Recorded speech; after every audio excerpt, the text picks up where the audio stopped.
Welcome to the channel.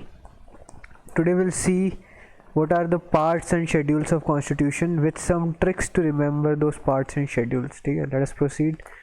So first part के लिए एक ट्रिक है, तो आपको एक निमोनिक्स इसमें याद रखना पड़ेगा ये स्टेटमेंट. तो you can fly directly from US to UP to meet child of Shyam and Radha. Fruits taste sweet to eat, so eat only Maggie as tasty snacks.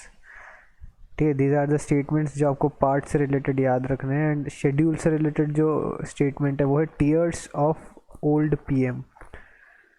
ठीक है, जो कैपिटल लेटर्स में जो यहाँ पे वर्ड्स यूज हुए हैं those are important. So let us see how this tricks are used in parts and schedule of our constitution.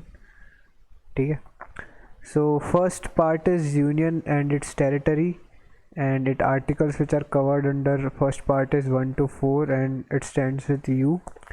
ठीक है, so union का U. second part citizenship 5 to 11 articles covered, और can, so can का C is for citizenship.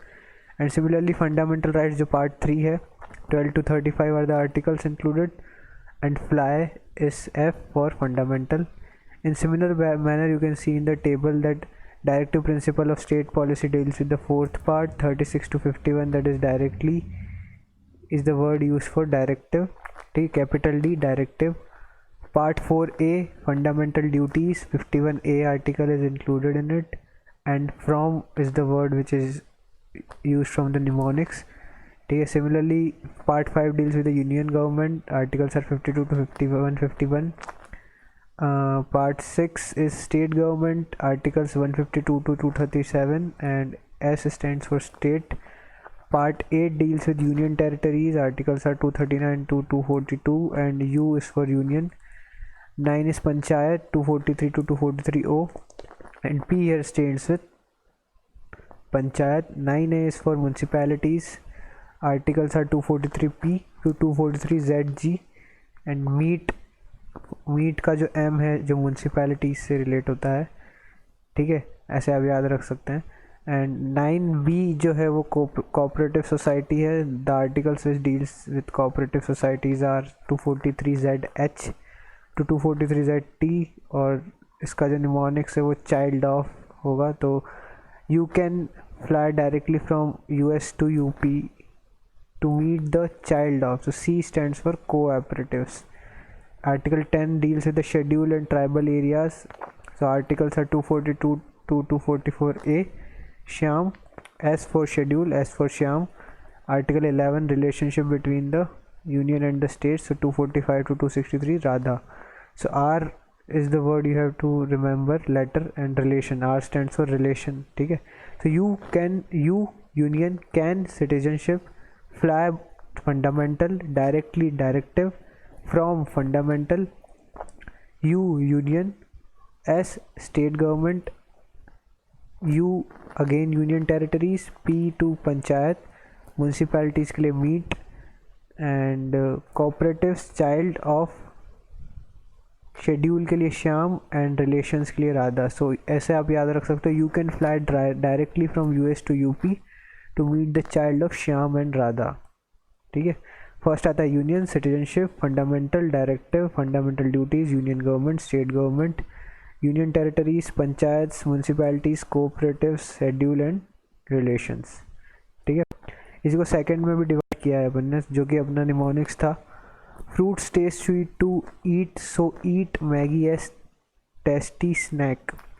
So part 12 जो है constitution का वो finance, property, contracts and suit से डील करता है. Articles cover 264 to 300A. ठीक है, पार्ट 13 जो है जो ट्रेड से रिलेट करता है, commerce and intercourse within the territory of India. Articles are 301 to 307. Article 14 जो है वो services under the union and states, which is denoted as sweet in our mnemonics. ठीक है, तो S stands for services, S for sweet. Next part is 14A, that is tribunals, बहुत ही important है, 233A to 233B. 15th is from election, part 15 is for election, article 324 to 329A, followed by Part 16 special provisions relating to SCs, STs, OBC and Anglo Indians. Part 17 official language. Part 18 emergency. Part 19 miscellaneous. Part 20 amendment of the constitution, article 368, and part 21 is temporary transition and special provisions, and part 12 is short title commencement, authoritative text and Hindi and repeals.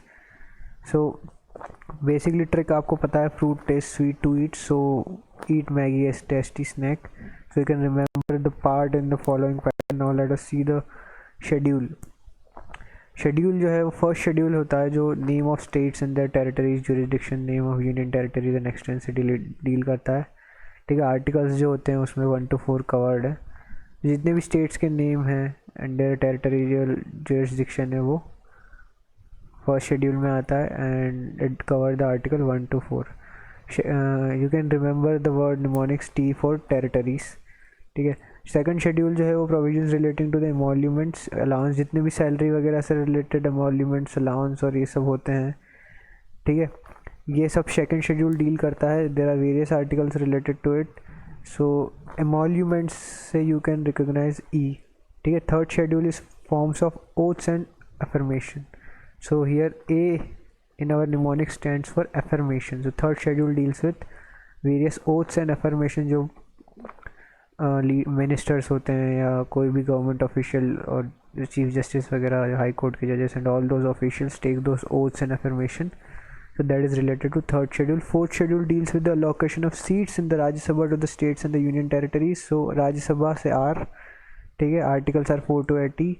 Fifth schedule deals with the provision related to the administration and control of schedule areas and scheduled tribes.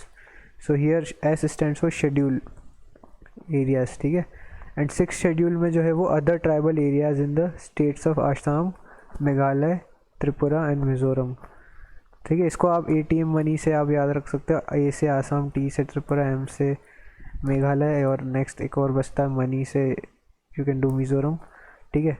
So O stands here for other. तो six schedule का जो O है अपने tears of old PM में, so O is other. Seven schedule deals with the federal provisions जो भी होते हैं अपने, जैसे जो कि state list, concurrent list, central list में जो पावर डिस्ट्रीब्यूट होती है.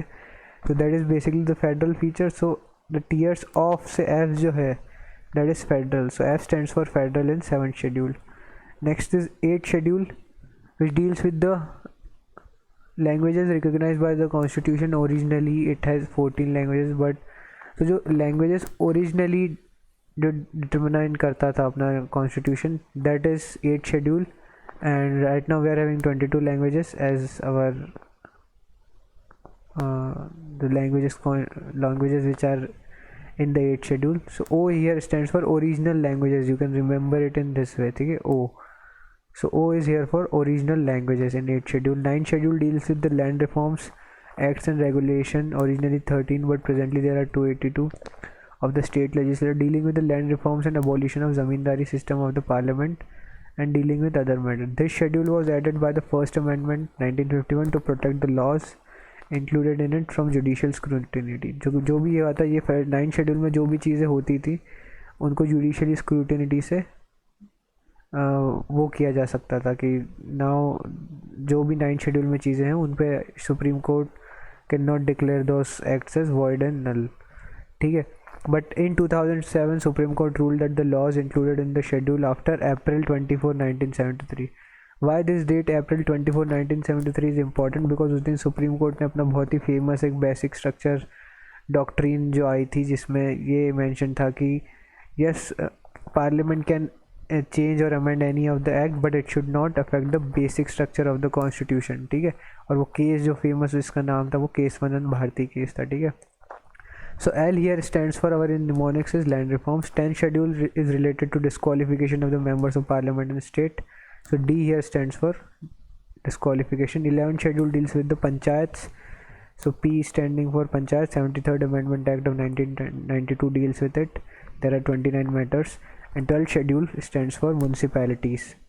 ठीक है, 18 matters होते हैं इनके अंदर and this schedule was added in 74th Amendment Act. So अपन देखते हैं जैसे निमोनिक्स जो है अपना tears of old PM. So T stands for territories, E stands for emoluments, A for affirmation, R for Rajya Sabha, S for schedule, O for other, F is for the federal features, O for original languages and L for land reforms जो कि 9 schedule से deal करते हैं. 10 D stands for disqualification, P is for panchayat and M is for municipalities. So in this particular way you can remember all those schedules and part. Next अपन एक बहुत ही छोटा सा टॉपिक देख लेते हैं कि what is the difference between federation and union. Usually आपको मोटे तौर पर इसका मीनिंग पता होता है क्या होता है, बट एक बेसिक जो डिफरेंस होता है वो बहुत सी जगह मिस हो जाता है और एग्ज़ाम्स में प्रॉब्लम होती है.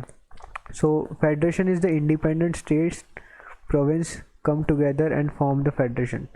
बहुत सारे इंडिपेंडेंट स्टेट्स, जैसे फॉर एग्जांपल यूएसए में क्या होता है कि देवर वर सेवरल स्टेट्स जो आके फिर मिले थे और उन्होंने फिर एक यूनियन बनाया था. ठीक है, तो वो इंडिपेंडेंट स्टेट्स थे, वो सब मिले and they form a union, that is USA.